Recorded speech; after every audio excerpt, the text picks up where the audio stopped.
Hi, I'm Sarah from jacksonsjob.com, and today I'm going to share with you how to make puppy chow snack mix. This is very similar to white trash snack mix. The only difference is it has twice the amount of almond bark and no powdered sugar. There will be a full written recipe in the link below, including nutrition information, so don't worry about pausing the screen. You'll want to start out by melting one package, 24 ounces or 680 grams of almond bark. You can follow the directions on the box, or you can do what I do and just microwave it 15 seconds at a time, stirring in between each time. The reason why I don't follow the instructions on the box is because oftentimes microwaves vary and you can sometimes burn your candy. So I like to do the 15 seconds at a time, and then when it gets to the point that it's nearly melted, I'll go even lower at 5 seconds at a time. Now at first you feel like you're just stirring blocks and you don't see a lot of movement. A lot of people make the mistake of not stirring, and this is what causes hot spots and will scorch your candy. If you scorch this, it's ruined.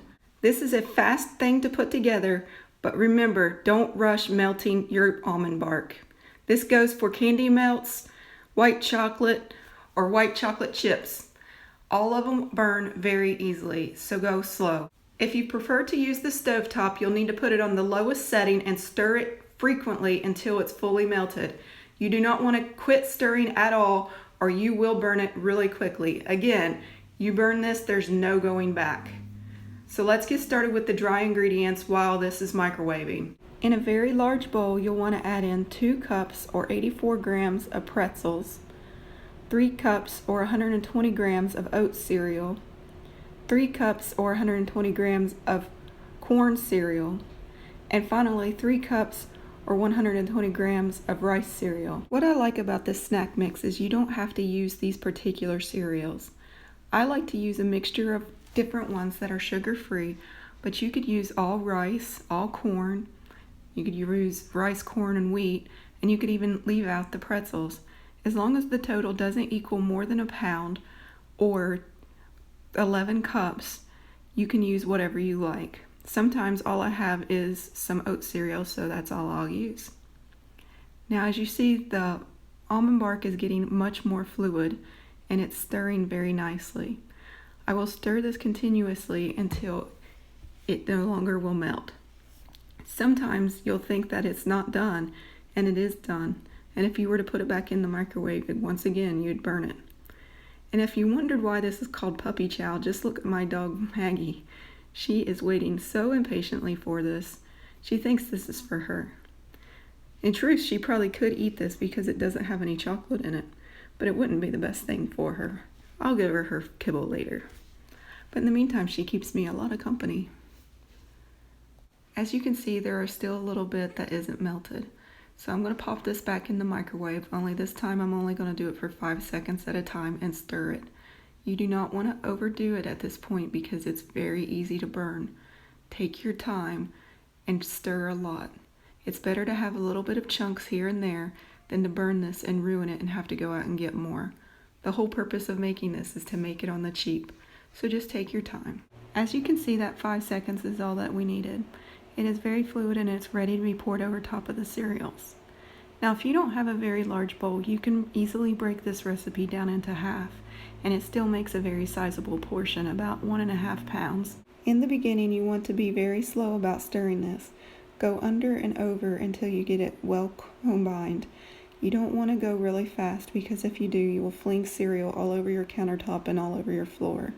If you want to know how I know this, it's because I've done it several times, and the dogs know it too. That's why they're hovering around.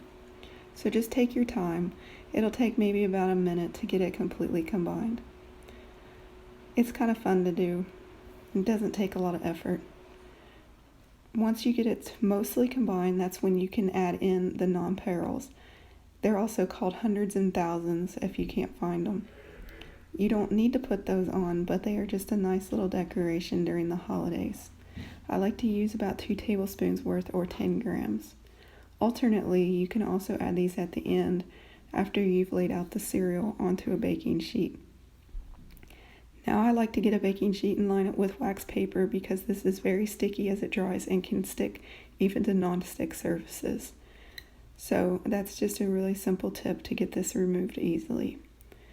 As you can see, it's almost completely done. I'm just going to give it a few more turns and add in just a few more of these little hundreds and thousands just to make sure that it has a nice little coating on each one of them.